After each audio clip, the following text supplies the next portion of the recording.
Shotgun with Charlie.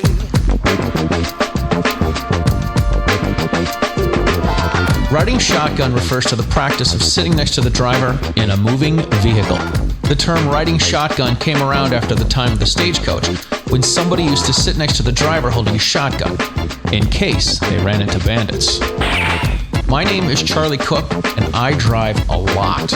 I like to talk to people while I'm driving, so I interview people in my car while I'm driving.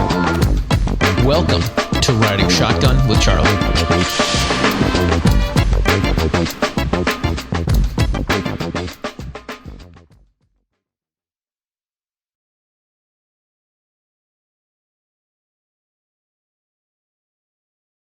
All right, ladies and gentlemen, welcome to this episode of Riding Shotgun with Charlie. Before we start the show, I do want to let you know that if you would like to, first of all, I want to let you know you should subscribe to the YouTube channel if you are watching this. And if you hit the little bell, then you'll get notifications when new shows are coming out.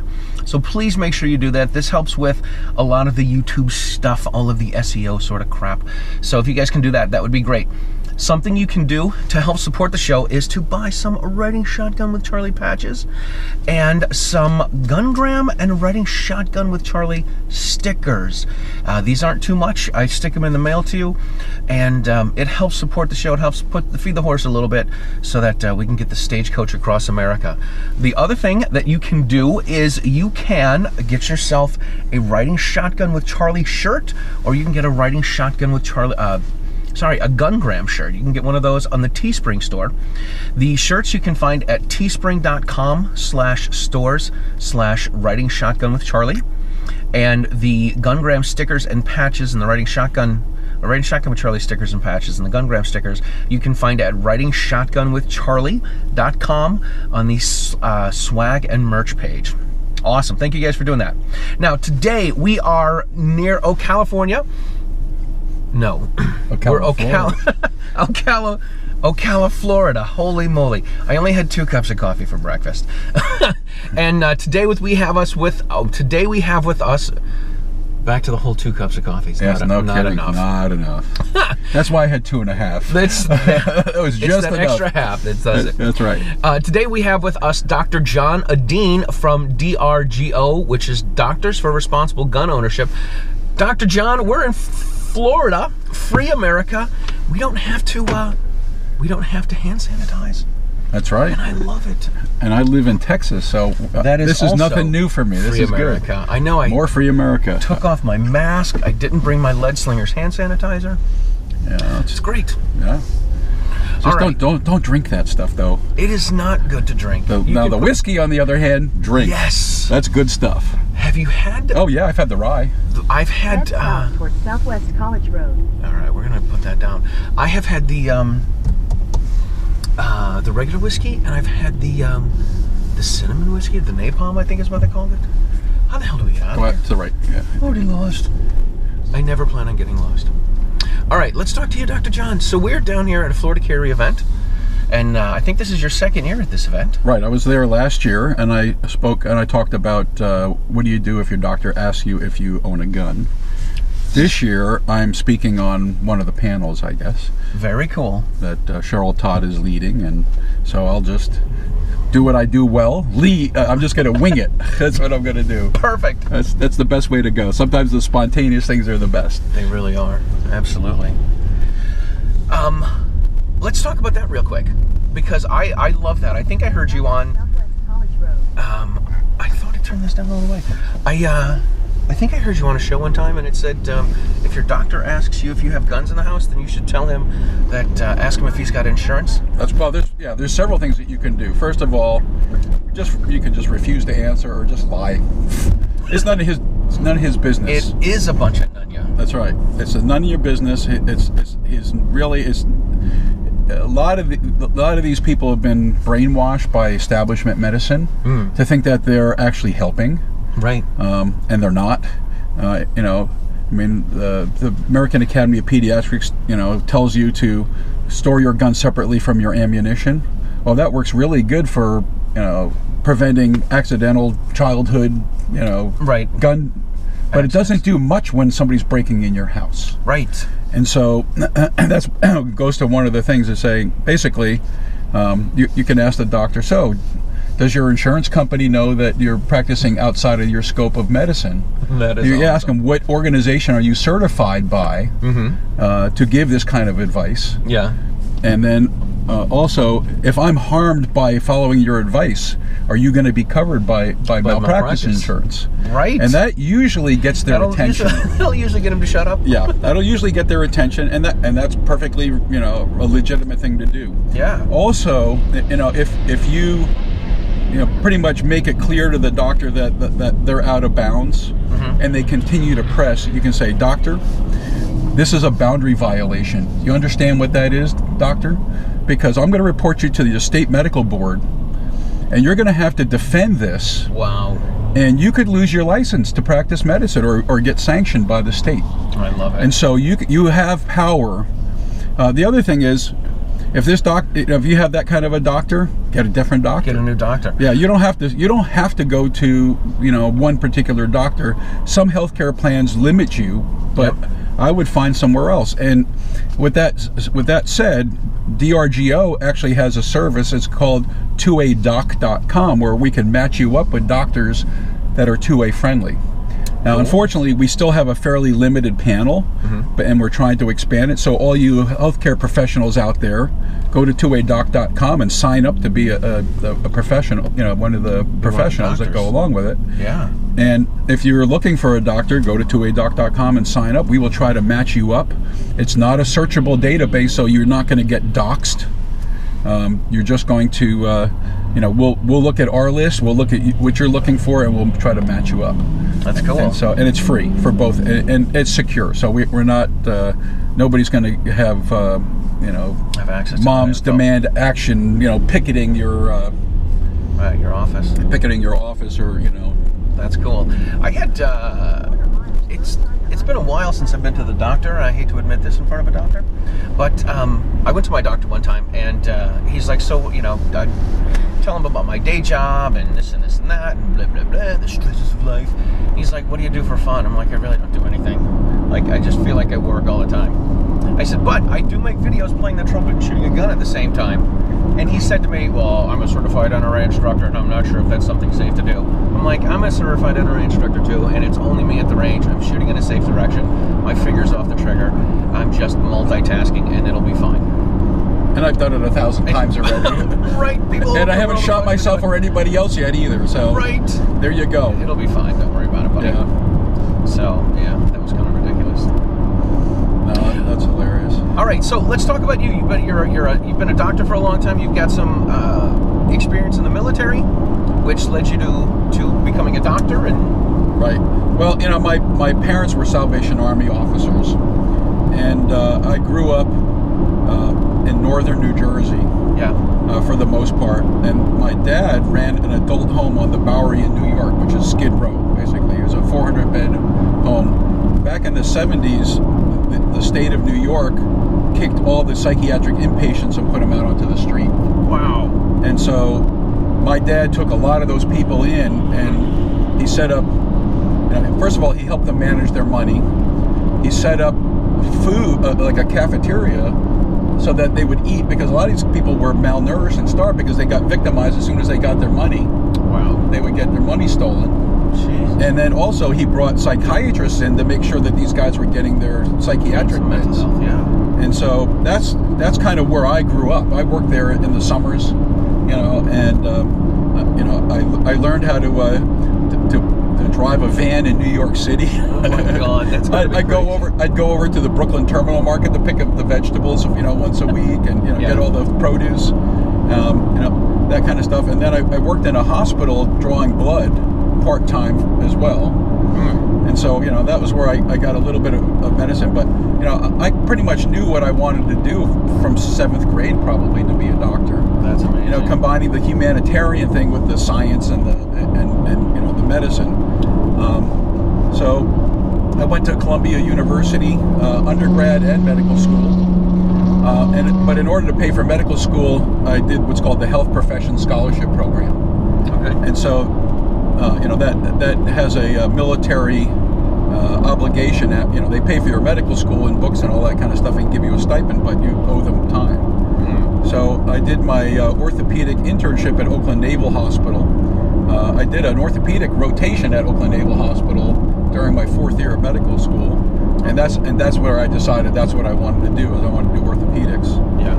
And so I did my internship, and then I spent 2 years as the medical officer aboard the USS Peleliu, which is a amphibious assault ship. So it carries Marines, and it has helicopters and Harrier jets and all kinds of cool stuff. Wow. Plus the landing craft. There's cool. A well deck in the back, and they can sink it down and drive the boats in and out. Oh my gosh. So you have like the kind of the John Wayne landing craft where the door comes down in the front and the guys run out.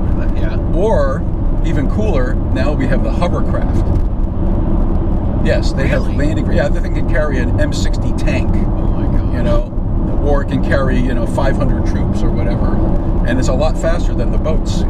So Sure. it gives the ship over the horizon capability. Mm-hmm. So they can't see you up over the horizon. Just the boats show up and boom, and they're in the Marines, and of course they have the Cobra attack helicopters and the Harrier jets, and wow, it's quite a production when you see it. And I spent 2 years as the doctor on that ship. That's amazing. And so that was a lot of fun. And then after that, I did.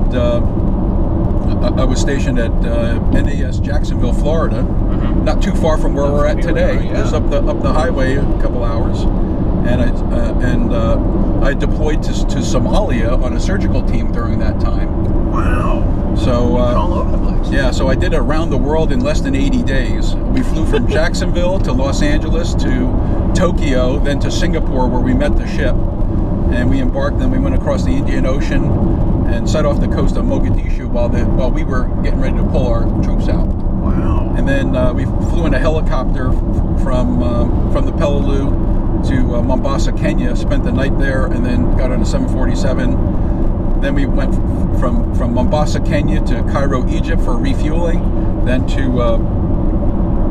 Shannon, Ireland for another refueling, and then to Dover Air Force Base, where the general said, "Okay, you Navy people, get off here. We're going to Georgia, and we don't want to have you people." So we had to catch a bus to Philadelphia, and then we flew from Philly to Jacksonville. Oh my God! But it was an interesting experience. And here's the really interesting thing. Guess what ship we went to? USS Peleliu. So I went right back home. So it was kind of fun because they pulled out. They have something called the cruise book. Every time the ship deploys, they put a book together. Yeah. And they pulled out the cruise book, and here I am as a fresh-faced lieutenant. At that point I was one rank higher. I was a lieutenant commander. Yeah. And so it was kind of fun, and all the guys were kind of like snickering and laughing. Right. Look at you. Yeah. Young kid. I mean, I looked like I was 12 years old. I mean, I looked like Doogie Howser. It was pretty funny. That was funny. So then after that, and another interesting thing is while we were sitting off the coast of Mogadishu, I applied for my pediatric orthopedic fellowship. Yeah. And so I applied, and I did a satellite phone interview with John Roberts, who was the head of the Shriners Hospital for Children in Springfield, Massachusetts, right in your neighborhood. Right in my neck of the woods. So from 95 and 96, I spent learning how to do children's orthopedics. That's cool. And so after that,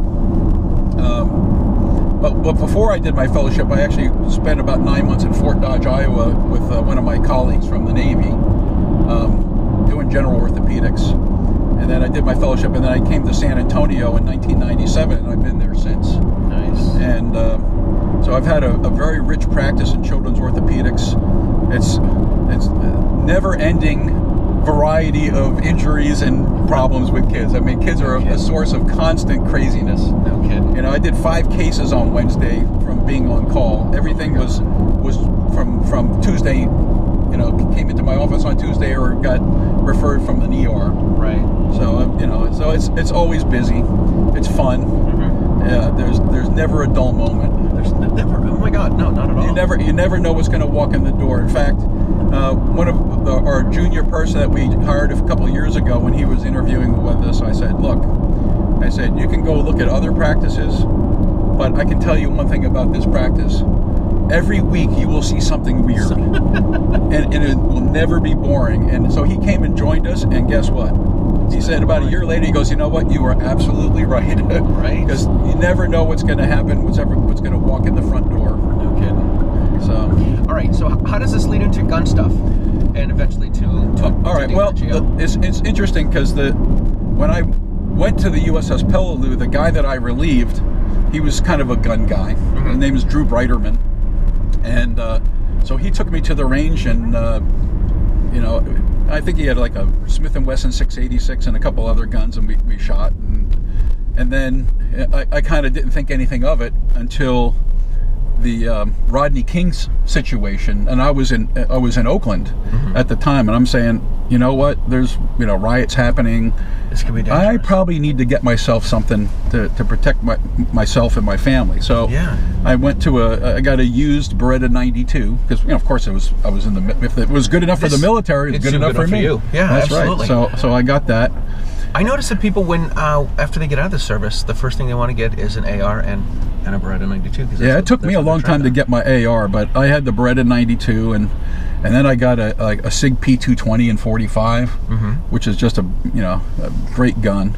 But it's so old that it doesn't even have a rail on it. Oh my gosh! I got it in like 1994, and then when I went to Fort Dodge, Iowa, I had a little spare cash around, so I started collecting guns. One of which was a Model 686, and a couple other SIGs, and I got a Colt Anaconda in 44 with a 4-inch barrel. Jeez, talk about a flamethrower! No kidding! Holy smokes, that thing!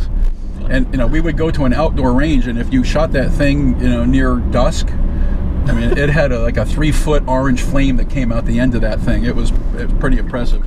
But it does beat you up because it's just, there's a lot of horsepower. Yeah. Shooting that in 44 Special is much nicer. Much easier. Yeah, it's much nicer.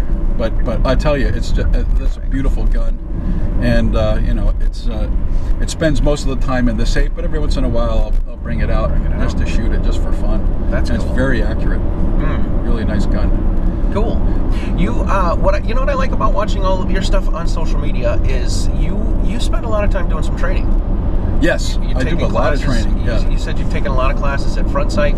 You've done the Mag 40 a few times. I've done, well, not only have I done Mag 40, I've done Mag 40, Mag 30, Mag 80, Mag 120, and Mag 180. Oh my God. And also, I took the Mag instructor class about a year and a half ago. That is totally cool. So I've done most of what Mass puts out, and Mass and Gale I consider good friends. In fact, I consult for him. I help him out if he's got a case and he needs some medical opinion. Wow. I'll look at the case and I'll put something in writing for him so he can use that in defense of the person who's accused of doing something wrong, and they're being the Armed Citizens Legal Defense Network. They're one of their patrons, and so Mass is part of that team that will help defend you. That's cool. So we've had a good relationship for a long time, and Gail is a nurse. Did you know that? I did not know that. Yeah. Gail is a nurse. Before in her prior life, before she was Mrs. Ayub, she was a nurse before she started doing all the firearms training and traveling around the country with them. That's pretty cool. And of course, her daughter is also a nurse up near Chicago. Oh wow! And in fact, she was in that Mag 180 class. So, and I think the Mag 120 class we took together as well. So how long is a 180 class? Like the Mag 20 class? It's 5 days. It's 5 days. Okay. And it covers. Anybody who's taken the Masada U group classes, the Mag 40, you have the test at the end where you have to shoot and qualify.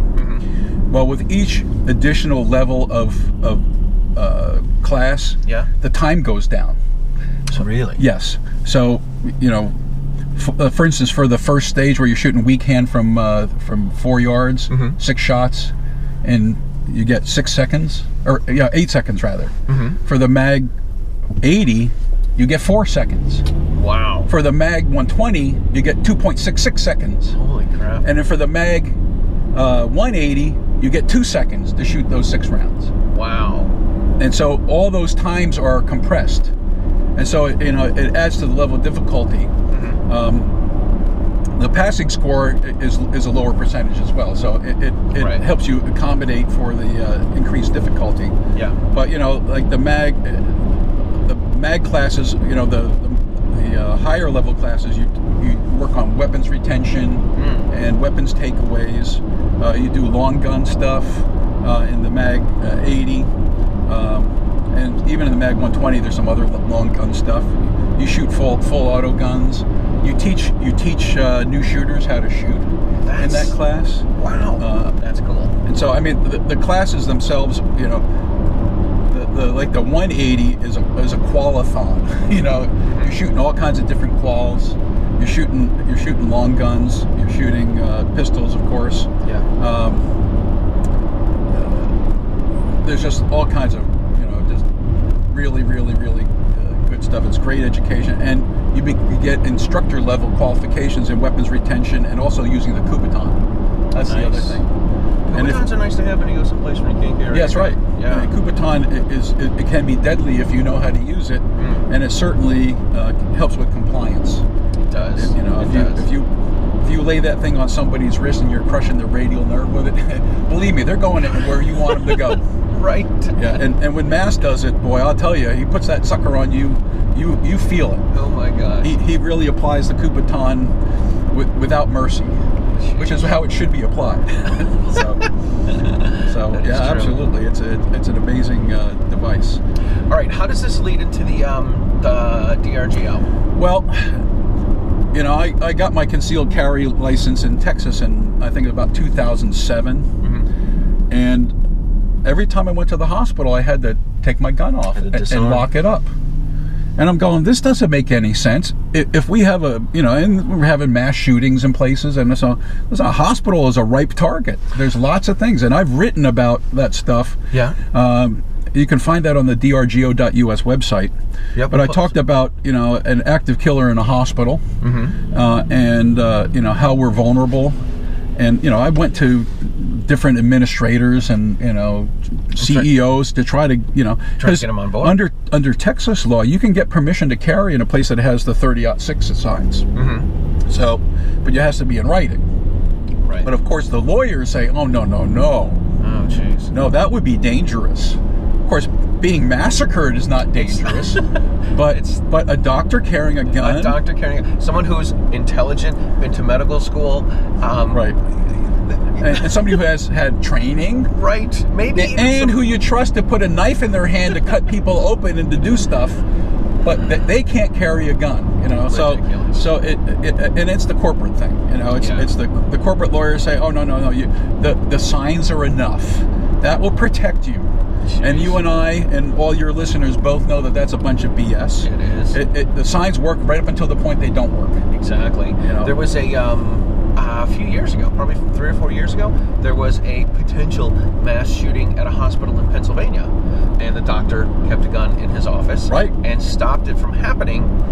And I loved arguing with my anti-gun friends about this, because they're like, well, look, so a guy breaks into a hospital, kills a bunch of people, gets shot by the doctor. It's not a mass shooting. Yeah, it's not a mass shooting because he prevented it from happening. He stopped it, right. If he wouldn't have stopped it, it would have been a mass shooting, but, well, it wasn't because it... Yeah. Well, I wrote an article about that. I call it a tale of two shootings. I compared the shooting in Pennsylvania to one that happened in Boston, where everybody was disarmed. Yeah. The guy's mother died of cardiac things, and so the guy came hunting for the heart surgeon and killed him dead, and then he killed himself. But so compare that with the one where I think he shot a bunch of other people too, but the one in Pennsylvania where the guy pulls out the gun, shoots the social worker, and then the psychiatrist shoots him, and they were able to disarm him. Yeah. So I mean, these are the kind of things that got me started with the Second Amendment stuff. And I met up with Mark Walters at one of the Gander Mountain events that he was doing out near Houston. Yeah. And we struck up a conversation and we kind of hit it off. And then, and for those of you that don't know, Mark Walters is the host of Armed American Radio. Yeah. But he invited me to come to the NRA meeting that same year. This was 2013. And so I went, and that's where I met Masad Ayub, actually. Oh, cool. Was at the Crossbreed holster booth with Mark Walters, you know, and I'm like starstruck, you know, because I know who Masad Ayub is. I'm going like, oh, no, you know. So it was kind of funny. And then after that, he said, well, why don't you come to Gun Rights Policy Conference? It's in Houston too this year. So I went to the GRPC in Houston, and to the NRA. Yeah, but I went to GRPC, and there was a guy there. His name was Dr. Timothy Wheeler, and he was the founder of Doctors for Responsible Gun Ownership. So after he gave his talk, he was coming off the stage, and I hit him up in the back of the room. I said, Dr. Wheeler, my name is John Edeen. I'm a pediatric orthopedic surgeon. How can I help you? And his jaw just dropped. He goes, do you know how rare you are? Right. Something like you. And I explained to him, the issue that I was dealing with. And so what I tried to do was to get a resolution passed to, from our county medical society to, come out against gun-free zones. And so when I gave the presentation, I had, the vote was 22-2 against. There were only 2 people that voted with me. Everybody else voted against me. And one of the doctors was a neonatologist that worked in my hospital that I've known for a number of years. Really? Interestingly enough, later on I organized some pistol instruction classes with Ben Branham and Bob Main as the instructors. He showed up to one of them because I guess one of his wife's family members was stalking them. He wanted money from them. And so, isn't that interesting? It's really funny how... when it's personal. How all of a sudden it changes. Right. All of a sudden it changes. So that kind of got me started with DRGO, and then as Timothy started winding down his leadership at DRGO, he's looking to retire. Arthur Perspinda took over as the director. Robert Young is our editor-in-chief and handles the blog and the Facebook page. I'm the membership director, and then Sean Brodale is the outreach, youth outreach. And he's in northeastern Iowa. So that's kind of leadership, and we've added more and more writers. We've got like a guy who's a forensic psychiatrist in Virginia, who's his name is Dennis Petrocelli, who's become very involved, and we got just lots of interesting people. We got guys from the old school, and we got guys from the new school, and so it's kind of an interesting group of people, and things keep growing a little bit at a time, and we got people who are doing more and more participating. So it's a lot of fun. It's a good bunch of folks, and we're the anti-Bloomberg School of Public Health. We go out there when they start talking about they publish these papers that are have a huge amount of selection bias, and we just tend to point things like that out. Nice. And so we can fend them off out. So we at least expose them for what they are. Right. All right. Do you think this is someone's road? Yes, I think I think this is somebody's driveway. Right. All right. We're gonna get out of here. Although it may go through all the way the other side. I don't know if I trust it. Yeah, I don't either. This is Florida. But anyway, it's a good group of folks, and I've spoken at the Gun Rights Policy Conference for since 2014. That's awesome. And I've talked about active shooter in a hospital. I've talked about terrorism against hospitals. I wrote an article that ended up in Concealed Carry magazine. Oh, cool! And we've reposted that on our website at drgo.us. So if you want to read about that, I think it's probably the most comprehensive work on that subject. Cool, absolutely. Put some links to that. Yeah. Definitely. So it's all the stuff that I've written for DRGO is on the website. You just have to put my name and you can find out. But I'm a minor writer in an organization. There are a lot of other people who participate and write. And frankly, if you're interested in writing for us, you're welcome to join. Cool. Yeah, you don't even have to be a doctor, but if you're a medical professional, that's I used to play one when I was young. Yeah, there you go. Playing doctor, yeah. Right. A lot of us have. Right, that's how you got into it. Are you an amateur gynecologist? What is that old saying? I'm not a proctologist, but I know an a-hole when I see one. That's right. There you go. All right, listen, we need to wrap things up. Dr. John, thank you so much for being on the show. My pleasure. We are going to put some links to DRGO and some of the things that Dr. John has written. Do we call you Dr. John or Dr. Edeen? You can call me whatever you want. Just not leave for breakfast. Dinner. That's right. There we go. So please like and share all of the Writing Shotgun with Charlie stuff on social media. Please make sure you subscribe to the YouTube channel. If you want to purchase some patches and some stickers, please check out writingshotgunwithcharlie.com. If you'd like to get a Writing Shotgun or a Gungram t-shirt, go to teespring.com/stores/writingshotgunwithcharlie. These are for you. Oh, thank you. Yeah. So I was going to order them, but you know what? But I'll take free swag. It's free swag and a personal delivery. Yeah, I'll have to get a t-shirt too. Yeah, oh my God, please. And in XL, just because you're losing weight. Because I've lost like 40 pounds. So. That's awesome, man. Yeah, you're out there with the bike trips. It's great. Yeah. It's good stuff. All right. Also, please make sure you support the Second Amendment Foundation. SAF.org is their website. And check out the Self-Defense Radio Network. And we will see you guys next time.